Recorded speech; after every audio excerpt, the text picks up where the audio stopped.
Speaker sir, గౌరవ speaker sir, ఈ chair అంటే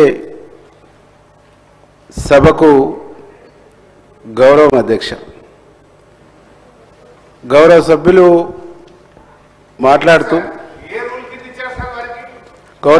మాట్లాడుతూ ఆ చైర్ని క్వశ్చన్ చేస్తూ మాట్లాడటం అంటే ఈరోజు తెలంగాణ సమాజమే బాధపడుతున్నటువంటి ఒక సందర్భం అధ్యక్ష. బలహీన వర్గాలకు సంబంధించినటువంటి తమరు ఆ చైర్లో కూర్చున్నటువంటి సందర్భంలో యావత్ తెలంగాణ సమాజం అంతా ఒక బలహీన వర్గాలకు ఈ ప్రజాపాలనలో ఒక పెద్ద స్థానాన్ని కల్పించారని గర్వపడ్డారు అధ్యక్ష. కానీ మీలాంటి స్థానంలో ఉన్నటువంటి వ్యక్తులంటే ఏమాత్రం గౌరవం లేకుండా మీరు మాట్లాడుతున్నప్పుడు మీరు చెప్పినా వినకుండా ఏకవాక్యంతో మీ చైర్ను క్వశ్చన్ చేయటం, మిమ్మల్ని అవమానించడం అనేటువంటిది చాలా దురదృష్టకరమైనటువంటి ఘటన అధ్యక్ష. ఆనాడు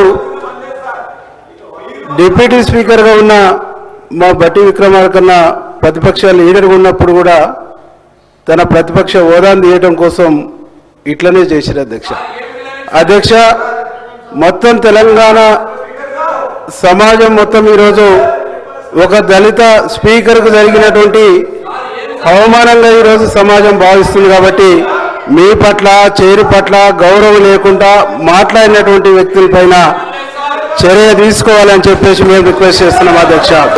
చర్య తీసుకోవడం ద్వారా ఈ జాతికి జరిగినటువంటి, కింది వర్గాలకు జరిగినటువంటి అవమానానికి సంబంధించినటువంటి సమాజానికి ఒక మంచి సంకేతం ఇచ్చినటువంటి పరిస్థితి ఉంటుందని చెప్పేసి మేము రిక్వెస్ట్ చేస్తున్నాం అధ్యక్ష. ఈరోజు ఆ ఇనానమస్గా చేసినామని చెప్తున్నటువంటి వ్యక్తులు గౌరవిస్తలేరు అధ్యక్ష, గౌరవం లేదు అధ్యక్ష, అవమానిస్తున్నారు అధ్యక్ష. ఈ అవమానానికి మీరు తప్పకుండా ఆ వ్యక్తి పైన చర్య తీసుకోవాలని మేము రిక్వెస్ట్ చేస్తున్నాం అధ్యక్ష.